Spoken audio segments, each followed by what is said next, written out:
Assalamualaikum warahmatullahi wabarakatuh dan salam sejahtera. Pada hari ini, kami akan membincangkan mengenai implikasi terhadap ekonomi dengan kemunculan China dan India sebagai kuasa baharu ekonomi dunia. Orang kata, tak kenal maka tak cinta. Nama diberi tanpa diminta. Muhammad Syamil Arifin bin Abdul Rahman. Saya Muhammad Irfan Hakim bin Azman. Dan saya Abdul Rahman bin Muhammad Mustafa.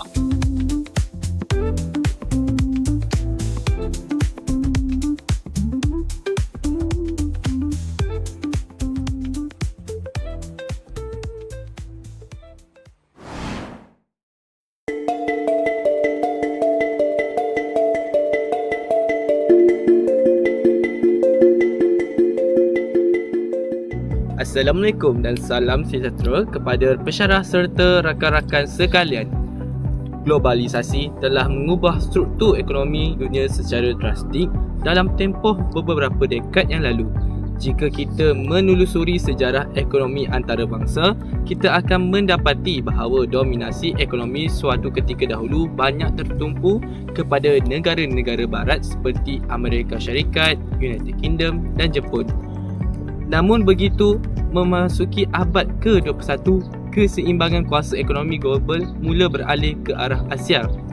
Peralihan didorong terutamanya oleh kebangkitan dua gergasi ekonomi iaitu China dan India yang kini bukan sahaja berfungsi sebagai pusat pengeluaran dunia, malah turut menjadi pasaran pengguna terbesar global.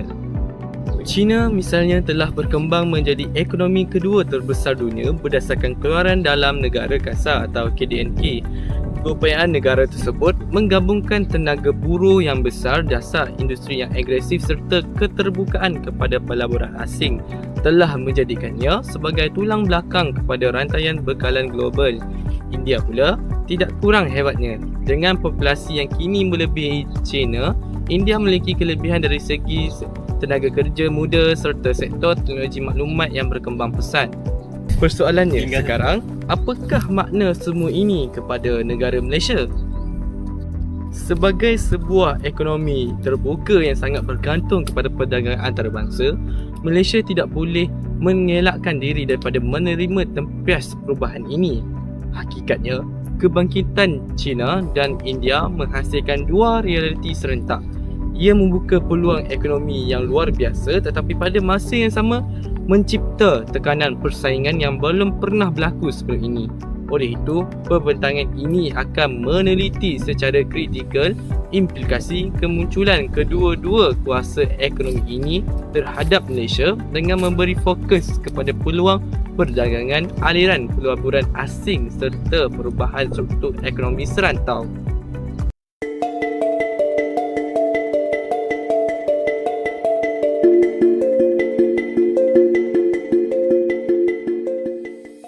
Selain itu, kita akan terus ke latar belakang kebangkitan China. Untuk memahami kesannya terhadap Malaysia, kita perlu terlebih dahulu melihat bagaimana China mampu bangkit dengan begitu pantas. Transformasi ekonomi China bermula pada tahun 1978 apabila ada Deng Xiaoping yang memperkenalkan dasar reform and opening up. Dasar ini menandakan peralihan daripada ekonomi berpusat kepada ekonomi yang lebih berorientasikan pasaran. Apa yang menariknya ialah strategi China sangat pragmatik. Kerajaan menubuhkan zon ekonomi khas seperti Shenzhen yang pada asalnya hanyalah sebuah perkampungan nelayan tetapi kini berkembang menjadi metropolis teknologi bertaraf global. Pendekatan China boleh dirumus sebagai tiga strategi utama iaitu: pertama, industri berskala besar. China menjadi pusat pembuatan kerana mampu menghasilkan barangan dengan kos rendah tetapi dalam kuantiti yang tinggi. Kedua, kemasukan pelaburan asing. Syarikat multinasional dipelawa untuk membuka kilang sekaligus memindahkan teknologi kepada tenaga kerja tempatan. Yang ketiga, pembangunan infrastruktur yang agresif. China membina pelabuhan, lebuh raya dan sistem kereta api yang berkelajuan tinggi bagi menyokong aktiviti perdagangan. Hasilnya, China kini sering digelar sebagai kilang dunia. Namun penting untuk difahami bahawa China tidak lagi hanya bergantung kepada buruh murah sahaja. Hari ini, negara tersebut turut mendahului dalam bidang kecerdasan buatan AI, kenderaan elektrik EV, teknologi 5G dan yang akhir sekali e-dagang. Perubahan ini memberi isyarat jelas bahawa persaingan terhadap negara membangun seperti Malaysia akan menjadi semakin kompleks. Kebangkitan India. Jika China terkenal sebagai pusat pembuatan, India pula menonjolkan sebagai kuasa perkhidmatan global. Liberalisasi ekonomi pada tahun 1991 membuka pintu kepada pelaburan asing dan sektor swasta. Tidak seperti China, kekuatan India terletak pada modal insan berpendidikan tinggi, khususnya dalam bidang kejuruteraan dan teknologi maklumat. Hari ini, banyak syarikat teknologi barat bergantung kepada tenaga pakar dari India. Malah, CEO beberapa syarikat teknologi terbesar dunia berasal dari negara India. Ia merupakan satu bukti kekuatan sistem pendidikan mereka. Kebangkitan India menunjukkan bahawa ekonomi masa depan bukan hanya bergantung kepada kilang tetapi juga kepada ekonomi berasaskan pengetahuan. Dan ini membawa satu persoalan penting kepada negara Malaysia. Adakah kita sedang bergerak cukup pantas ke arah ekonomi berkemahiran tinggi?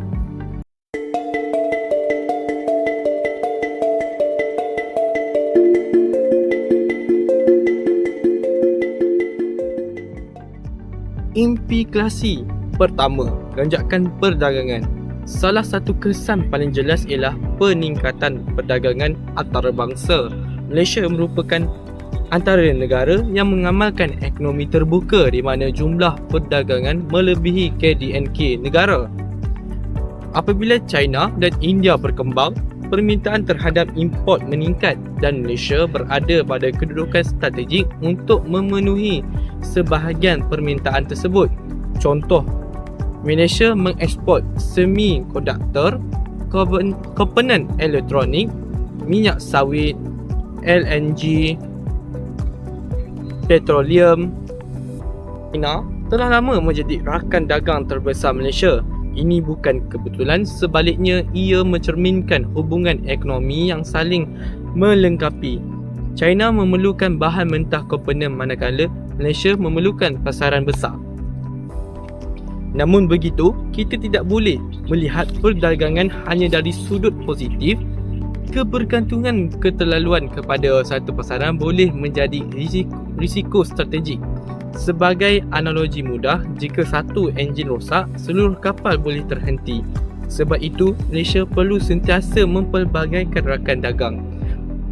Saya berikan satu ayat contoh. Negara yang gagal mempelbagaikan pasaran ekspor sebenarnya sedang mendedahkan dirinya kepada kejutan ekonomi global.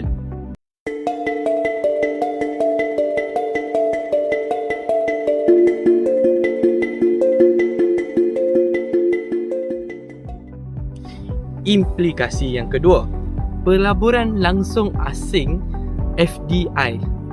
Kebangkitan China bukan sahaja meningkatkan perdagangan, malahan turut mengubah arah aliran pelaburan global. Malaysia mendapat manfaat kerana dilihat sebagai pintu masuk ke pasaran ASEAN. Pelaburan dari China dalam projek infrastruktur berskala besar telah merangsang pertumbuhan ekonomi, membuka peluang pekerjaan, mempercepatkan pembangunan wilayah, tetapi di sinilah perlunya kebijaksanaan dasar.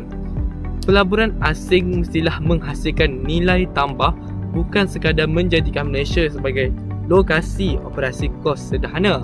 Malaysia perlu bergerak ke arah menarik pelaburan berteknologi tinggi. Kerana dalam ekonomi moden, pelaburan berkualiti jauh lebih penting daripada pelaburan berskala besar semata-mata. Sebagai rumusan awal, jelas bahawa kebangkitan China dan India telah membuka lembaran baharu dalam ekonomi global. Malaysia memperoleh pelbagai manfaat khususnya dalam perdagangan dan pelaburan. Namun, persoalan yang lebih besar masih belum terjawab. Adakah Malaysia benar-benar bersedia menghadapi gelombang persaingan yang tercetus daripada kebangkitan dua kuasa ekonomi ini? untuk menjawab persoalan tersebut, saya serahkan pembatangan kepada rakan saya yang akan menghuraikan dengan lebih mendalam lagi tentang cabaran persaingan, perubahan rantaian bekalan global serta keperluan transformasi ekonomi Malaysia.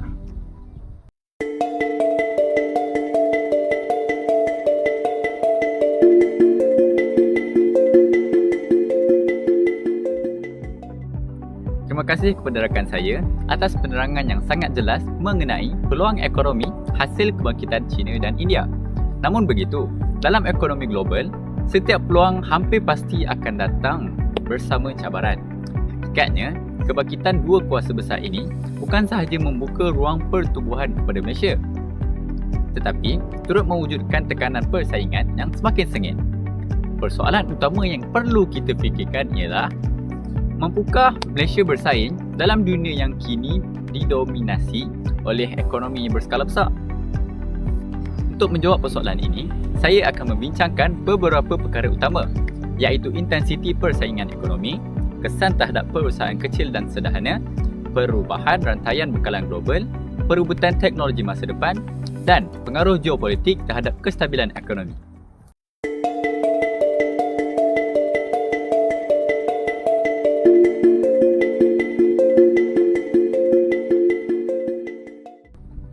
Salah satu realiti paling ketara dalam kebangkitan China dan India ialah peningkatan terhadap persaingan global.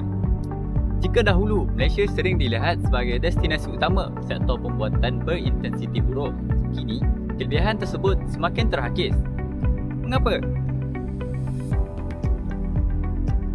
Kerana China dan India mempunyai beberapa kekuatan struktur yang sukar ditandingi. Antaranya ialah, yang pertama, skala ekonomi yang sangat besar.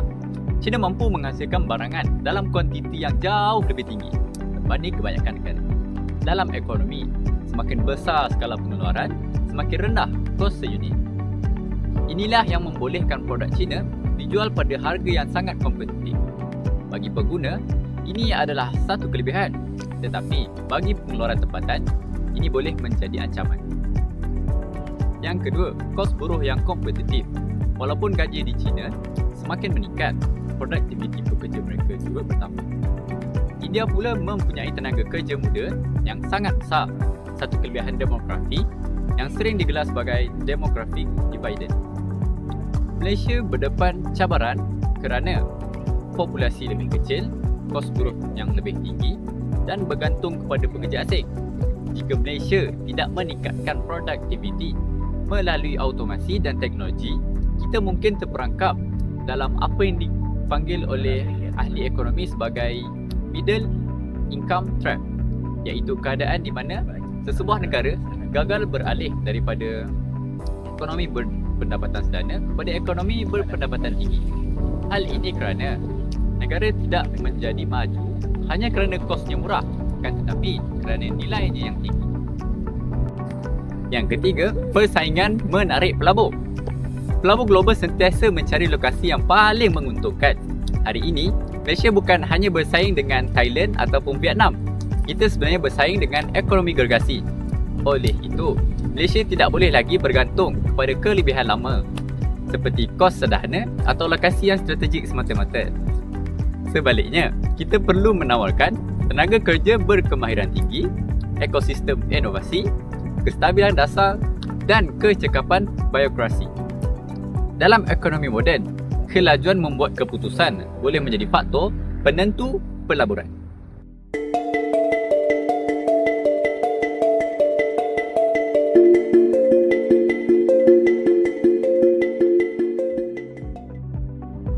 Perusahaan kecil dan sederhana merupakan tulang belakang ekonomi Malaysia. PKS menyumbang sebahagian besar peluang pekerjaan dan aktiviti perniagaan domestik. Namun, kebanjiran barangan import murah, terutamanya dari China, mewujudkan tekanan besar kepada sektor ini. Bayangkan, seorang pengusaha tempatan menghasilkan produk dengan kos RM50, tetapi produk import boleh dijual pada harga RM30. Penggunaan yang sensitif terhadap harga hampir pasti akan memilih pemilihan lebih murah. Jadi, apakah jalan keluar untuk PKS? Jawapannya bukan menurunkan harga semata-mata. Sebaliknya, PKS perlu beralih kepada strategi seperti pembezaan produk, penjenamaan kuat, inovasi, digitalisasi dan e-dagang. PKS yang mampu menyesuaikan diri bukan sahaja boleh bertahan, malah berpotensi menembusi pasaran antarabangsa. Dalam era globalisasi, perlindungan terbaik bukanlah sekatan perdagangan, tetapi daya saing.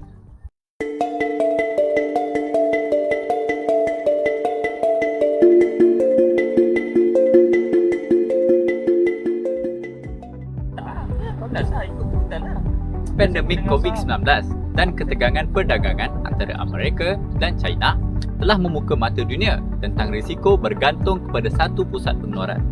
Akibatnya, banyak syarikat mula mengamalkan strategi China Plus One strategi, iaitu mengekalkan operasi di China tapi pada masa yang sama membuka fasiliti di negara lain. Ini sebenarnya peluang emas kepada Malaysia, namun peluang hanya bermakna jika kita bersedia. Malaysia perlu memperkukuh infrastruktur digital, automasi industri, pendidikan teknikal dan kestabilan polisi. Negara yang lambat bertindak akan sekadar menjadi penonton dalam perlombaan ekonomi ini.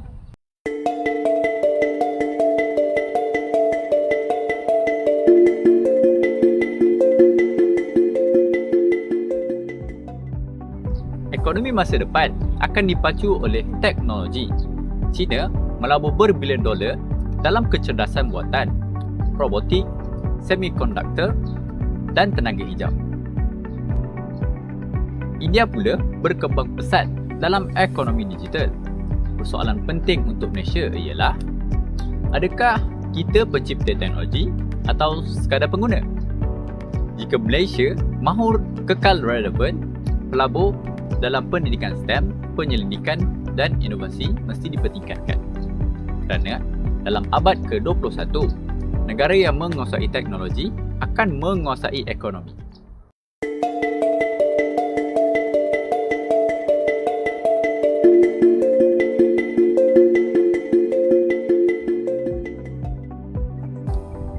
Ekonomi dan geopolitik tidak boleh dipisahkan. Persaingan antara kuasa besar boleh memberi kesan langsung pada negara perdagangan seperti Malaysia. Sebagai contoh, perang perdagangan, sekatan teknologi dan konflik maritim. Semua ini boleh mengganggu rantaian bekalan dan kestabilan pasaran. Oleh itu, Malaysia perlu mengamalkan pendekatan diplomasi ekonomi yang seimbang. Tidak terlalu berpihak kepada mana-mana kuasa. Strategi ini sering dirujuk sebagai hedging strategy. Sebagai kesimpulannya, kebangkitan China dan India telah meningkatkan tahap persaingan ke satu tahap yang baru. Malaysia kini tidak mempunyai pilihan selain mempercepatkan transformasi ekonomi. Kita mesti beralih daripada ekonomi berasaskan buruh kepada ekonomi berasaskan pengetahuan, daripada penggunaan teknologi kepada pencipta inovasi. Persoalannya sekarang bukan lagi sama ada Malaysia akan terkesan, tetapi sejauh mana kita bersedia untuk menyesuaikan diri.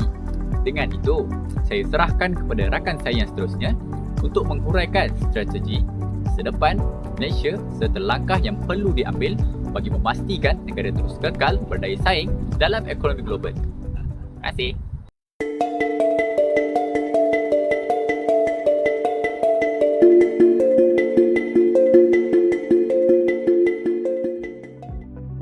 Terima kasih kepada rakan-rakan saya atas perbincangan yang sangat komprehensif mengenai peluang dan cabaran hasil kebangkitan China dan India.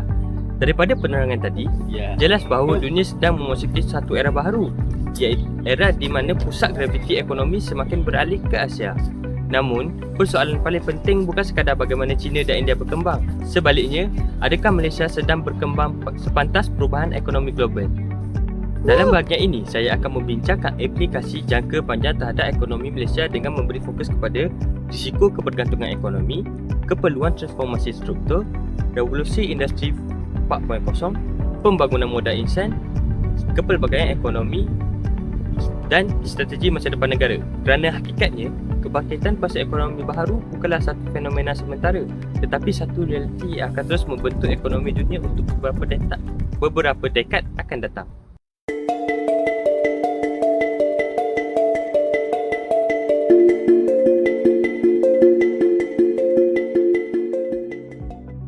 Seterusnya saya akan teruskan kepada risiko kebergantungan ekonomi. Hubungan perdagangan yang kukuh sememangnya membawa manfaat. Namun, dalam ekonomi, terlalu bergantung kepada satu atau dua rakan dagang boleh mencipta kerentanan. Sebagai contoh, jika berlaku kelembapan ekonomi di China, permintaan ekspor Malaysia boleh merosot. Harga komoditi boleh jatuh. Sektor pembuatan boleh terjejas. Kesan ini boleh berlaku dengan cepat kerana ekonomi global hari ini sangat saling berkait. Kita dapat melihat contoh jelas semasa pandemik COVID-19. Gangguan di satu negara mampu melumpuhkan rantaian bekalan dunia. Oleh itu, Malaysia perlu mengamalkan strategi diversification is protection. Kepelbagaian ialah benteng kestabilan ekonomi. Malaysia harus memperluas pasaran ke Timur Tengah, Asia Selatan, Afrika dan Satuan Eropah.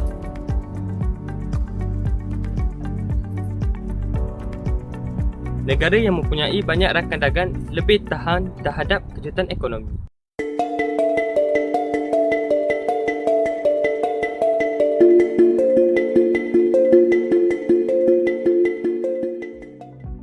Selanjutnya, keperluan transformasi struktur ekonomi. Salah satu persoalan besar yang sering dibangkitkan oleh ahli ekonomi ialah sama ada Malaysia telah bersedia untuk menjadi ekonomi berpendapatan tinggi. Selama bertahun-tahun, Malaysia bergantung kepada pembuatan komoditi dan pelaburan asing. Model ini berjaya mengangkat ekonomi negara, tetapi ia mungkin tidak mencukupi untuk masa depan. Mengapa? Kerana China juga sedang menaik taraf ekonominya. Ini bermaksud Malaysia tidak boleh lagi bersaing pada tahap yang sama. Sebaliknya, kita perlu naik ke tangga yang seterusnya. Transformasi ekonomi memerlukan peralihan kepada industri bernilai tambah tinggi seperti bioteknologi, ekonomi digital, teknologi hijau, industri aeroangkasa dan fintech. Jika Malaysia tidak memanjat rantaian nilai global, kita berisiko dipijak oleh ekonomi yang lebih murah dan dipintas oleh ekonomi yang lebih maju.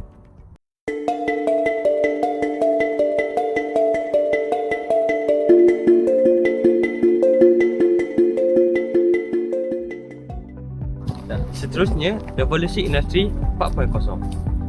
Revolusi industri 4.0 merujuk kepada integrasi teknologi pintar dalam sektor ekonomi.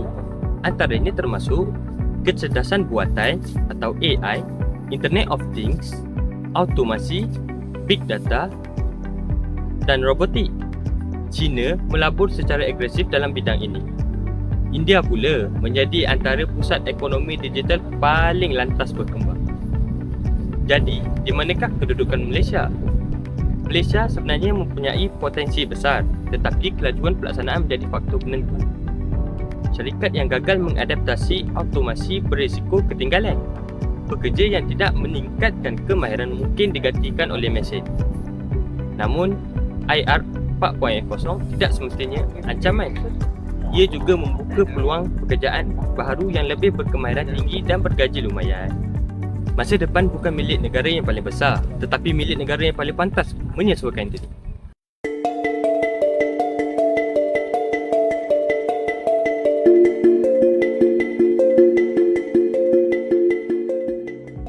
Seterusnya saya akan ke tajuk pembangunan modal insan. Tiada ekonomi hebat tanpa tenaga kerja yang hebat. Jika kita melihat kejayaan India, satu faktor utama ialah kekuatan sistem pendidikannya dalam bidang STEM. Malaysia perlu memberi penekanan kepada pemikiran kritikal, kreativiti, penyelesaian masalah, kemahiran digital supaya graduan masa depan tidak boleh hanya mencari kerja. Mereka mesti menjadi pencipta peluang. Universiti juga perlu bekerjasama rapat dengan industri supaya kemahiran graduan selari dengan keperluan pasaran. Kerana realitinya, dalam ekonomi berasaskan pengetahuan, modal insan ialah aset paling berharga sesebuah negara.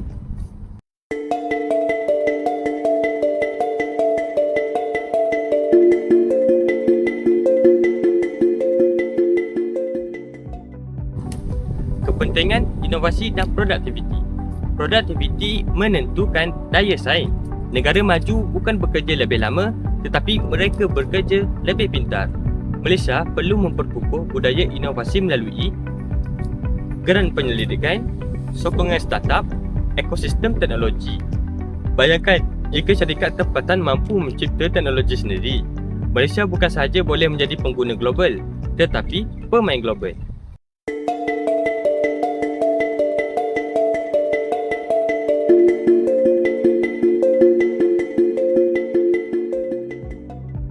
Yang terakhir, peranan kerajaan dan dasar ekonomi. Kerajaan memainkan peranan penting dalam memastikan Malaysia tidak ketinggalan. Dasar ekonomi mestilah konsisten, telus, mesra pelabur dan berpandangan jauh. Pelabur sangat sensitif terhadap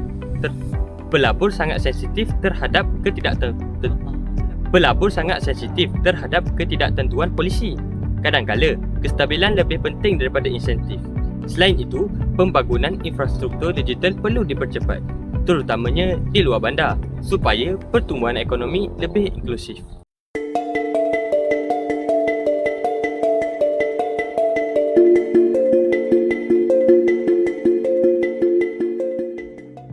Sebagai penutup, kebangkitan China dan India bukan sekadar cerita tentang pertumbuhan dua buah negara. Ia sebenarnya melambangkan perubahan besar dalam susunan ekonomi dunia. Malaysia kini berada di persimpangan penting. Kita boleh memilih untuk kekal selesa atau berani melakukan transformasi. Sejarah menunjukkan bahawa negara yang gagal menyesuaikan diri dengan perubahan global akhirnya akan ketinggalan. Namun, Malaysia mempunyai semua asas untuk berjaya. Contohnya, lokasi yang strategik, tenaga kerja berpendidikan dan infrastruktur yang baik.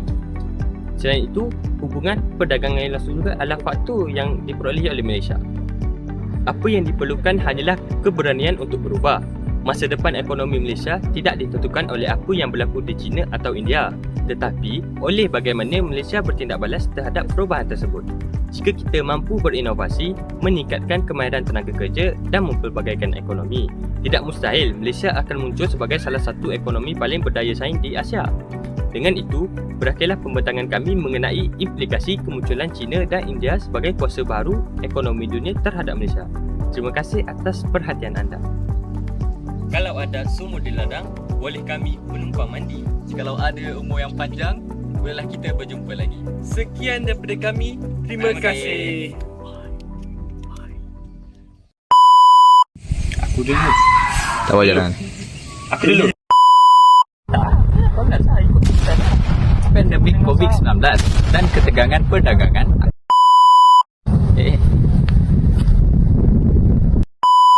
Rian. Angin-angin je. Tak apa. Sederhana atau lokasi yang strategik semata-mata. Sebaliknya, kita perlu menawar bin Alman.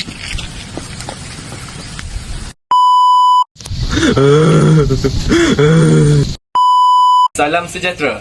Pada hari ini, kami akan membincangkan mengenai Implikasi kau tak sebut. Mana implikasinya?